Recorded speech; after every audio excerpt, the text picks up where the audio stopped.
as it is for an individual. To build an institution that sustained itself for 60 years is not easy. It requires people of strength and character who care and who go above and beyond the call of duty. On behalf of our President, His Excellency Dr. William Ruto, I wish to acknowledge PSK for the immense contribution you have made to the health sector since independence. You have worked with our nation's most at risk in the fight against disease, one of the three enemies of the nation identified by our founding fathers after we gained freedom from colonialists. Distinguished professionals, our celebration today is not so much a festivity, but a solemn occasion to pause and look back at the 60-year journey, an opportunity to reflect on challenges and what we can do better, a chance to refocus and give priority to strategies that contribute to the health sector and to the Ruto administration's plan of transforming Kenya. Under the plan, universal health coverage and manufacturing feature prominently. The government banks on universal health coverage, UHC, which was unveiled during the 60th Mashujaa Day celebrations last year to ease access to quality health care for all. In manufacturing, Kenya is setting its sights on becoming a leading regional hub for the production of medicines and healthcare supplies to reduce costs and ensuring accessibility to all citizens. The theme of this conference, Pharmacists Transforming Policy, Practice and Patient Safety, is therefore spot on and resonates with the ambitions of the Kenya Kwanza administration as well as the aspirations of our people. Distinguished professionals and all those present, to achieve the quality that we seek in UHC, the society is a crucial actor in instilling professional standards. This is besides supporting other agencies like the Ministry of Health, Pharmacy and Poisons Board, the Veterinary Medicine Directorate, among others, in ensuring products are safe, secure, effective, accessible, and affordable for all. That is why we are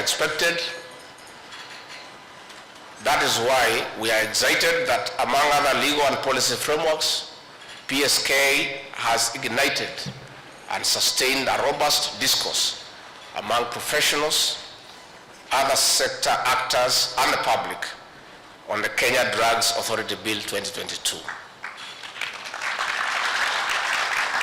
Among other matters, the bill proposes the establishment of a single regulatory body on human and animal medicines in fulfillment of the Health Act 2017.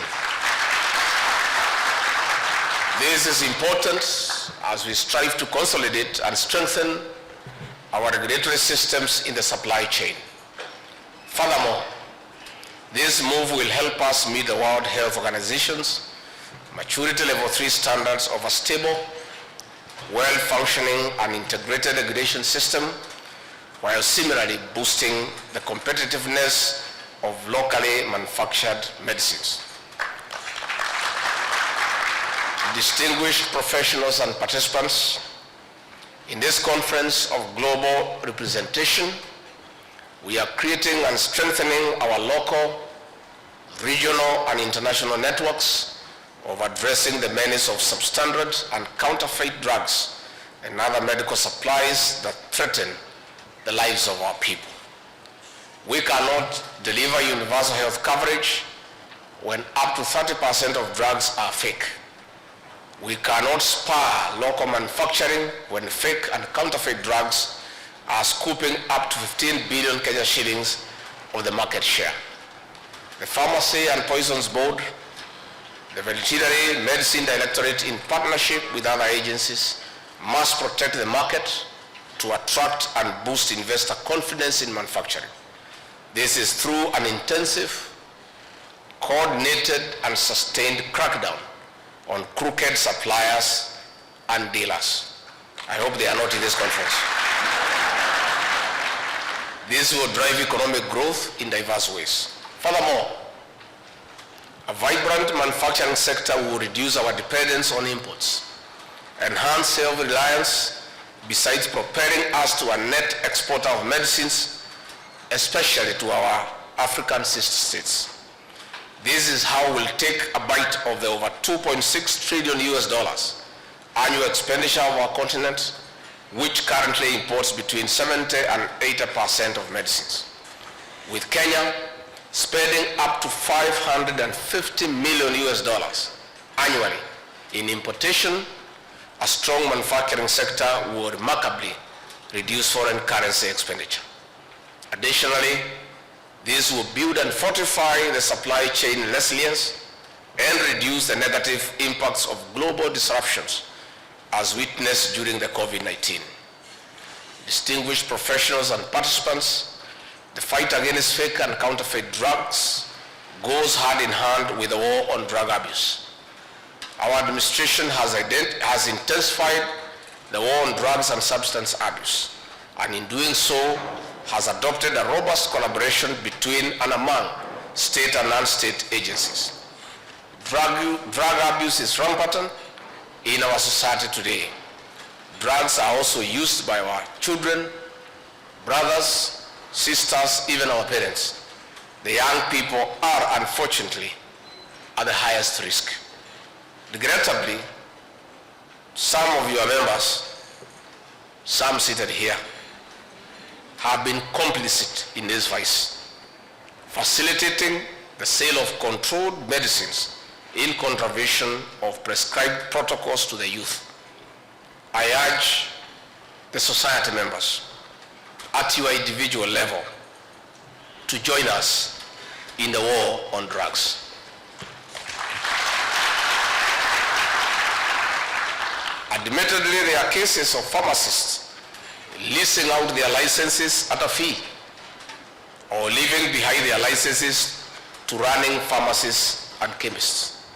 We know of some pharmacies who operate back-end services, trading in counterfeit medicines. Such practices erode public trust in your profession, and I believe that the intervention of this society is critical in stopping these undesirable practices. You have the power and the clout to censure your members while still protecting them when they are under threat or attack for upholding the professional ethos.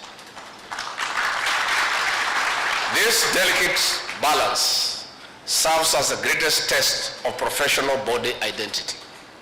Our professional bodies often narrowly focus on economic self-advancement, which they have a right to do, but which in the end has led to the neglect of the public good. We often see them pursuing protectionism, not of the public to whom they serve, but their members who abuse their professional positions and compromise their oaths of office. I challenge the PSK to raise this bar, not only for the good of the profession, but for the country in general. Continuously demand a higher standard of yourself and your members. We call for a joint approach between the Pharmacy and Poisons Board, the Veterinary Medicine Directorate, PSK, the Kenya Pharmaceutical Association, the Veterinary Board of Kenya, and other relevant agencies in aiding unregulated access and use. I request the pharmacy and the veterinary subsectors to work with the government in saving and sobering our nation, especially the youth.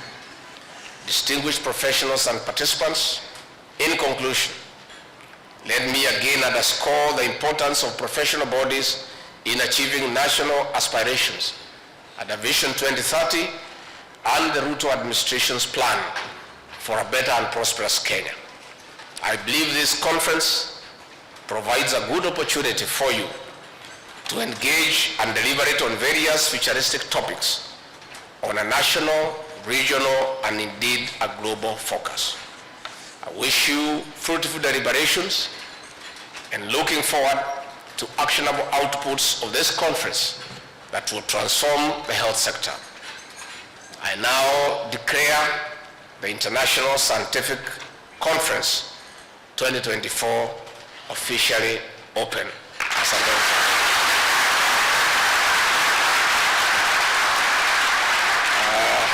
Asante.